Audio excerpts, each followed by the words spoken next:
네, 6월 17일 화요일 기도로 돕는 그 사랑 매일 묵상. 오늘은 시편 119편 25절에서 32절입니다.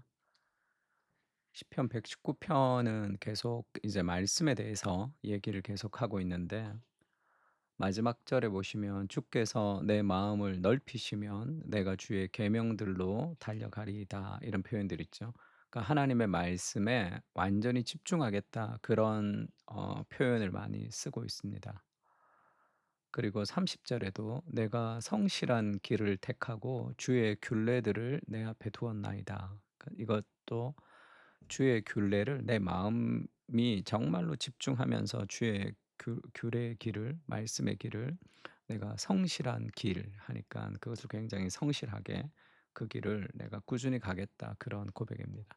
그래서 주의 계명들의 길로 달려가리이다 말씀으로, 제목으로 좀 말씀을 좀 나누려고 합니다.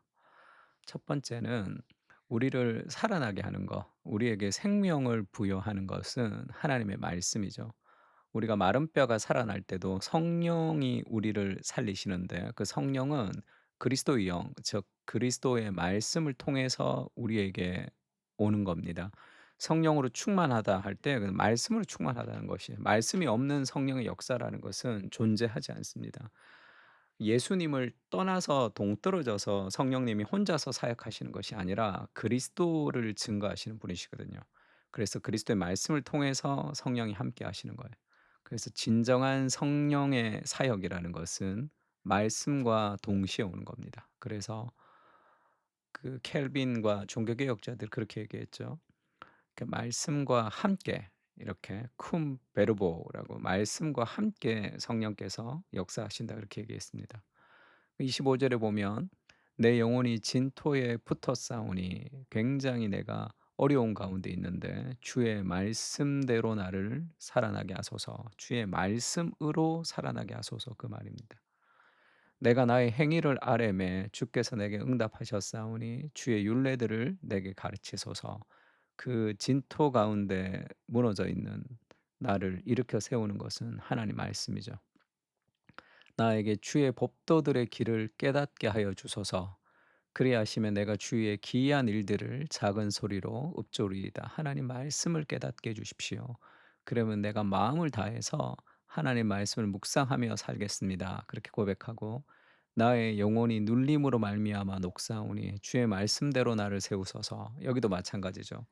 영혼이 눌릴 정도로 힘든 일들이 우리 인생 가운데 있습니다. 그때도 우리를 살리는 것은 주의 말씀입니다. 하나님 말씀이 우리를 살아나게 하는 거죠. 거짓 행위를 내게서 떠나게 하시고 주의 법을 내게 은혜로이 베푸소서. 하나님 말씀이 우리의 영혼을 살아나게 한다는 거죠. 그래서 영어 성경을 봐도 내 영혼이 이 슬픔 속에서 굉장히 힘들어할 때, 시름시름 앓고 있을 때 하나님의 말씀을 통해서 strength me, 나에게 힘을 주십시오, 이렇게 얘기하죠. 하나님 말씀은 우리에게 이렇게 힘을 줍니다. 그 말씀을 읽고 말씀을 묵상할 때 하늘로부터 그 말씀을 따라 성령께서 내 안에 역사하시는 힘이 있는 거죠. 여호수아 1장 7 절도 마찬가지죠. 모세가 죽고 위대한 지도자 다음에 이제 리더십의 자리를 가진 여호수아가 얼마나 두렵고 떨었겠습니까? 모세 다음에 자기인데. 근데 하나님이 그렇게 얘기합니다. "오직 강하고 극히 담대하라." 그러니까 내가 "담대하겠습니다."라고 한다고 되는 게 아니죠. 나의 종 모세가 내게 명령한 그 율법을 다 지켜 행하고 우로나 좌로나 치우치지 말라. 하나님의 말씀을 따라 살아가기만 하면, 그리하면 어디로 가든지 형통할 것이다. 이 율법책을 내 입에서 떠나지 말게 해라. 주야로 그것을 묵상하여 그 안에 기록된 대로 지켜 행하라.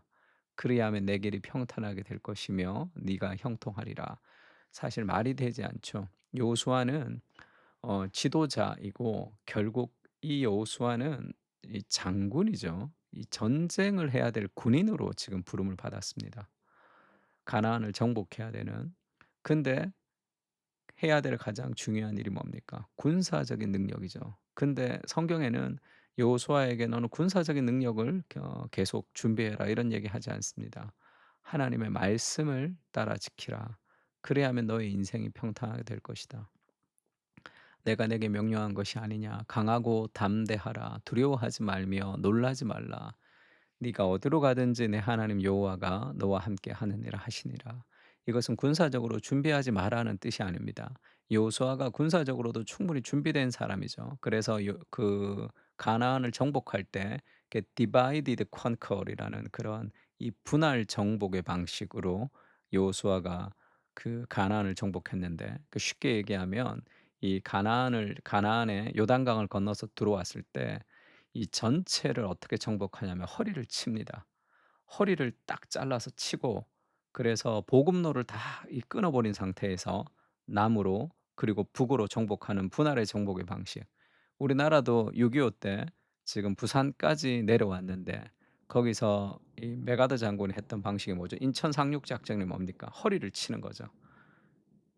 인천으로 상륙해서 허리를 쳐서 그다음에 북으로 정복하는 이 분할 정복의 방식을 택했습니다. 근데 인제 이 중국에서 중공군이 내려와서 다시 이렇게 우리가 38선까지 내려왔지만, 그 최근까지도 우리가 정복했던 그런 현대전의 중요한 군사 작전을 요소화가 있었죠.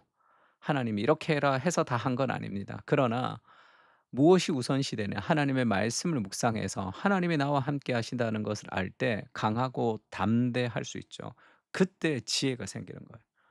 우리가 열심히 공부하고 군사적인 것들을 공부하고 준비해서 인생을 살아가는 것이 아니라, 하나님의 말씀이 우선이 되지 않으면 우리의 삶의 모든 것은 다 용기가 부족하기 때문에 이 일이 이루어지지 않거나, 우리 삶의 불안과 두려움이 우리를 이끌어가기 때문에 결국은 그 모든 것들이 무용지물이 되는 경우가 많습니다. 하나님의 말씀으로 우리를 강하게 해 주십시오. 내 영혼이 힘듭니다. 그렇게 기도하고 말씀 앞에 우리 인생을 좀 드려야 되는 거예요. 그 힘이 없는 이유가 뭡니까? 말씀이 없어서예요. 그리고 이 거짓된 행위를 우리가 믿기 때문인데, 그 말씀과 그 말씀 안에서의 복음이 이 거짓에서 우리를 지켜줍니다. 거짓 행위를 내게서 떠나게 하시고 주의 법을 내게 은혜로 베푸소서. 그러니까 하나님의 법이 아니면 거짓된 행위로 우리가 인제 속는다는 거예요. 그리고 내가 성실한 길을 택하고 주의 규례를 내 앞에 두었나이다. 하나님 말씀으로만 가겠습니다. 주의 증거들에 매달려 싸우니 주 여호와여 내가 수치를 당하지 말게 하소서. 하나님 말씀을 붙들지 않으면 결국 거짓된 행위들에게 내가 속거나 남을 속이면서 수치를 당하게 되는 삶을 살아갈 수밖에 없습니다. 하나님의 말씀을 떠나서 살아가는 모든 삶은 결국 수치, 그 결국은 아름다운 열매를 맺을 수가 없는 거죠. 내 생각대로 판단하고 살아가기 때문에 그렇습니다. 주께서 내 마음을 넓히시면 내가 주의 계명의 길로 달려가리이다. 그 하나님의 말씀에 우리가 인생이 헌신하는 그것이 필요하다 얘기하죠. 거짓된 행위를 떠나가게 한다는 것은 결국 그 하나님의 말씀이 우리의 정체성을 지켜주지 않으면 거짓된 것에 우리가 속는 거죠. 그래서 "넌 부족해." 그리고 "너는 안 돼." 그런 삶의 여러 가지 불안들, 그런 두려움들, 그런 것들을 극복하지 못하면서 우리가 속기 때문에 하나님 말씀이 아닌 다른 것들을 막 채워가면서 인생을 살아가는 거죠.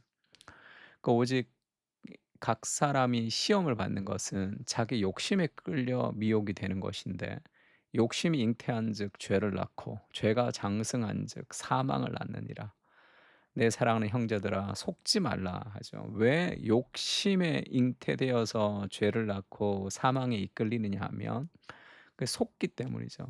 하나님의 말씀 가운데 우리가 얼마나 귀한 존재인지, 내가 하나님의 기쁨이 되는 존재인지에 대한 그 안정감, 그 복음에 대한 확신이 사라지면 우리의 삶은 다른 어떤 불안과 두려움이 우리를 몰아가게 됩니다. 그래서 그 진리의 말씀으로 야고보서 1장 18절에 그렇게 얘기하죠. 그가 그 피조물 중에 우리로 한 첫 열매가 되게 하시려고 자기의 뜻을 따라 진리의 말씀으로 우리를 낳으셨습니다. 근데 우리가 다른 열매들을 맺게 되는 거죠. 거룩한 열매를 맺지 못하는 거. 그것은 속기 때문에. 말씀이 바로 서지 못하면 수많은 삶의 문화의 내러티브에 우리가 속게 됩니다. 그래서 그렇게 고백하죠. "주께서 마음을 넓히시면 내가 주의 계명들의 길로 달려가리이다." 이 다짜가 어디 가 버렸냐. 영어 성경에 보면 내가 달리는 거죠. 다 하나님의 계명의 길들로 내가 달리는데 왜냐하면 하나님께서 지금 나의 이해를 넓혀 주셨기 때문입니다. 이렇게 고백해요. 그러니까 원래 히브리어 성경으로 보면 저기 인제 포라는 게 저렇게 해석이 되는지 명확하진 않지만, 명확하게 "왜냐하면" 이렇게 돼 있지 않고 우리나라 번역같이 "주께서 마음을 넓히시면 내가 주의 계명의 길로 달려가리이다." 그런 표현인데, 왜냐하면이 명확하지는 않습니다. 근데 그렇게 해석도 가능하죠. 그러니까 어쨌든 우리가 주님의 계명을 붙들면서 인생을 드릴 수 있는 힘이 어디냐면, 하나님께서 우리에게 말씀을 통해서 이해를 넓혀 주시는 거죠. 이 좁은 소견 속에서 살고 있던 우리들에게 더 크게 하나님께서 하나님의 성품과 하나님의 말씀을 우리에게 알려 주십니다. 그러면 '이 길이 정말이구나. 이 길밖에 없구나.' 하면서 주의 계명으로 인생을 헌신할 수밖에 없는 거죠. 주님 마음을 넓혀 주시고 그렇게 해 주십시오. 그러니까 그리스도 중심, 틴 켈러의 글도 좋은데 시간이 없어서 다음에 한번 하겠습니다. 그러니까 그 하나님 말씀이 우리를 조사하게 하라는 거죠. 그 사람이 하나님의 뜻을 행하려면 그 교훈이 하나로부터 왔는지 내가 스스로 말함인지 알리라. 그러니까 하나님의 말씀에 내가 순종하겠습니다. 그런 마음을 가지고 말씀을 읽으면 그 말씀이 우리의 삶을 변화시킨다, 그 말이죠. 예수께서 말씀하시죠. 나의 양식은 나를 보내신 이의 뜻을 행하며 그의 일을 온전히 이루는 이것이니라. 그러니까 하나님에게, 예수님에게 주의 말씀은 그 말씀에 내가 순종하겠다, 하나님을 기쁘게 하고 싶다는 마음이 있었기 때문에 그 말씀이 그의 삶에서 아름답게 열매를 맺어지는 거죠. 우리도 하나님 말씀을 따라 살겠습니다. 그 말씀이 진리라면 그 진리에 인생을 드리겠습니다라는 그런 순종의 마음으로 말씀을 읽으면 그 말씀이 우리 가운데 역사합니다. 우리에게 힘을 주죠. 말씀 안에 거하게 하옵소서. 말씀을 다해 마음을 다해 말씀을 추구하게 하시고 그 말씀이 나를 검증할 수 있도록 나를 내어 드립니다.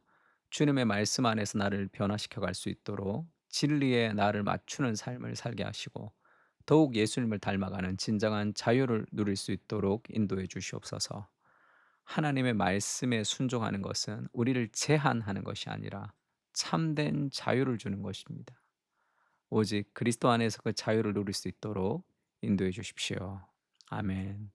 우리가 그렇게 하나님 앞에 좀 시편을 가지고 함께 기도했으면 좋겠습니다. 하나님의 말씀에 더욱 집착하게 충성되게 해 주셔서 그 말씀을 통해서 이 진토 속에 있는 우리에게 힘을 공급해 주십시오. 그렇게 같이 기도하면 좋겠습니다. 기도하겠습니다.